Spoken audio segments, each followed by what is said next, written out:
Em alguns momentos, alguns temas se tornam os principais. E a gente sabe, outubro rosa, novembro azul, são meses de prevenção ao câncer. Não é à toa que a perseverança está nessa luta, no combate ao câncer. Então vem aí uma série de entrevistas para tratar desses temas. E nós vamos começar, é claro, com o Dr. Luiz Sampaio Ferraz Neto, que está aqui com a gente para fazer essa conversa, esse bate-papo. Doutor, muito obrigada pela sua participação. É muito importante a gente ter esse momento de orientação para a população de uma forma geral, né?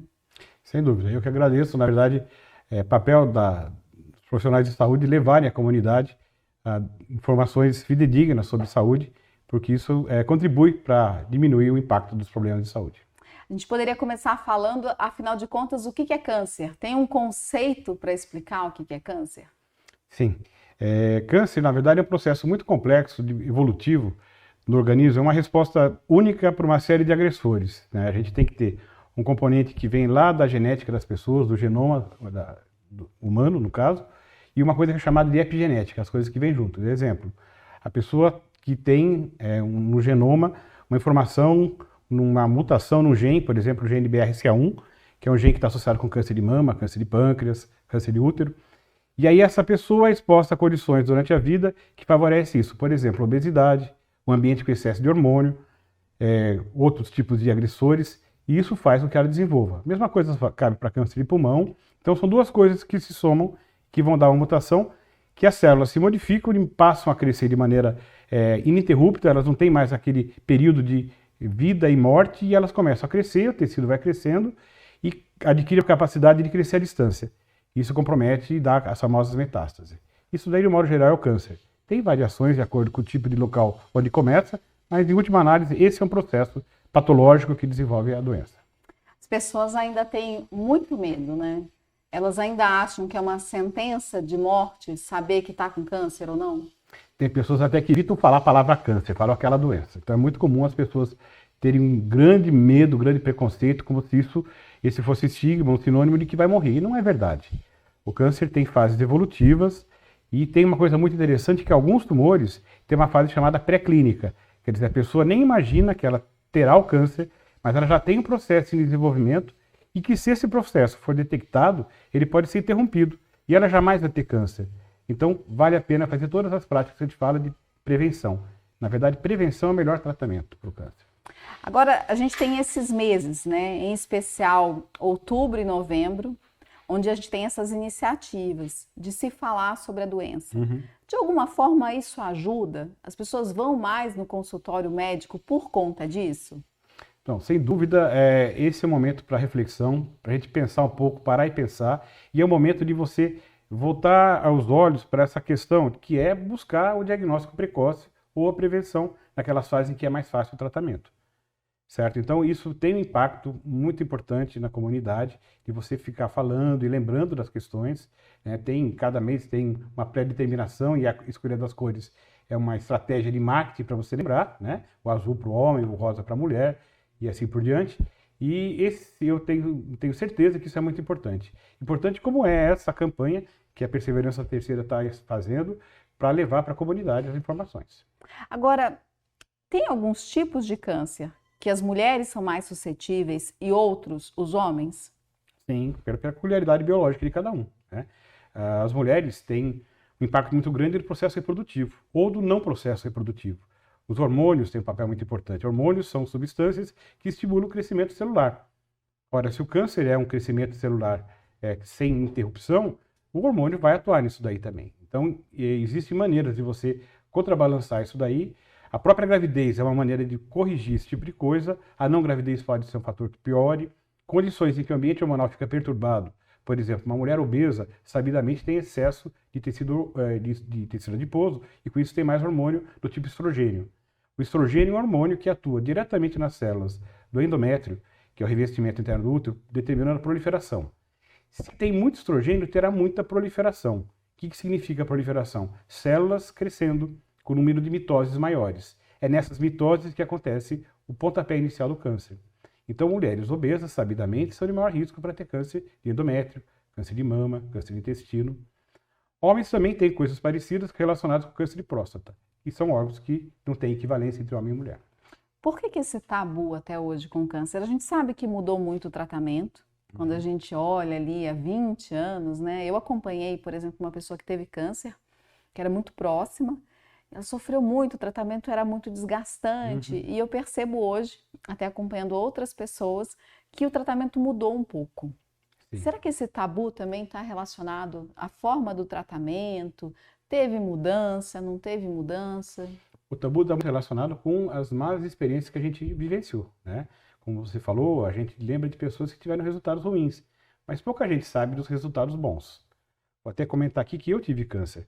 Eu tive câncer de intestino, fui operado, usei colostomia durante um tempo, isso já faz 15 anos. Estou aqui, gordo e forte, superando o processo, né? Eu uso isso para contar para as minhas pacientes, né? Então, passar por quimioterapia, por radioterapia é muito difícil, mas tem resultado. E o resultado de cura é muito presente. Só que os maus resultados, que não evoluem bem, a gente acaba lembrando mais. É sempre natural esse tipo de coisa, né? Então a gente fica com muito medo. Mas é uma coisa que tem que ser encarada com a gravidade que merece, mas que tem, hoje em dia, muitas possibilidades de cura. E tem muitas possibilidades de prevenção. Houve tempo, quando eu estava na faculdade, há 30 anos atrás, em que o câncer mais comum para as mulheres era o câncer de colo de útero. Hoje em dia, nos países com a vacinação, não existe mais câncer de colo de útero, ou está muito reduzido em relação a antes. E mesmo no Brasil, deixou de ser a causa mais importante de câncer para perder para outros cânceres que passaram na frente. Câncer de intestino, câncer de mama, e o câncer de colo de útero foi ficando para trás, porque ele é tratado, ele é prevenido com a vacina. Então, hoje em dia, as adolescentes, nós temos no PNI, no Programa Nacional de Imunização, a vacina contra o câncer de colo de útero. Então, os pais têm a obrigação de levar suas filhas e seus filhos para tomar vacinação entre os 9 e os 14 anos, para poder evitar que venha a ter o câncer quando tiverem 40. Certo? Então, deixar de levar o filho a tomar essa vacina é um desserviço. E você sabe que está sobrando vacina nos postos de saúde, porque as pessoas não levam os filhos a tomar vacina anti-HPV, que é a que vai causar o câncer de colo de útero. Infelizmente. Então, a gente vai fazer um alerta agora. Você que está assistindo, não custa nada, gente. Está lá a vacina à disposição. A gente acabou de ouvir um especialista. Por que não procurar essa vacina que é gratuita? Tá lá para você ir atrás, né? Sim. E prevenir um problema no futuro. Exato. E só quem passou sabe qual é a gravidade e a dor. Mas é inevitável para mim não te perguntar agora. O que você pensava quando você tinha que ir para químio ou para rádio? O que te fazia persistir naquele tratamento que, como você mesmo falou, é muito doloroso, né? Vai exaurindo as forças da pessoa que está ali. Então, o que você pensava? Eu quero usar o que o doutor pensava para, de repente, incentivar outra pessoa. A rigor, eu não passei por todos esses artifícios de tratamentos, eu fiz parte deles, né? Mas tive situações, fiquei com colostomia, com coisas assim. É muito difícil. A sensação de que você tem uma vida temporária, que todos nós temos, e a gente não pensa isso, né? Mas quando você está frente a alguma coisa que pode te levar à morte, óbvio que é difícil. Eu tinha 40 e poucos anos, então eu pensava nas minhas filhas, que eu ia estar aqui com elas, é muito complicado. Mas você supera porque você vê outros exemplos de superação, e isso ajuda e eu acho que fortalece a gente. Tenho certeza que fortalece.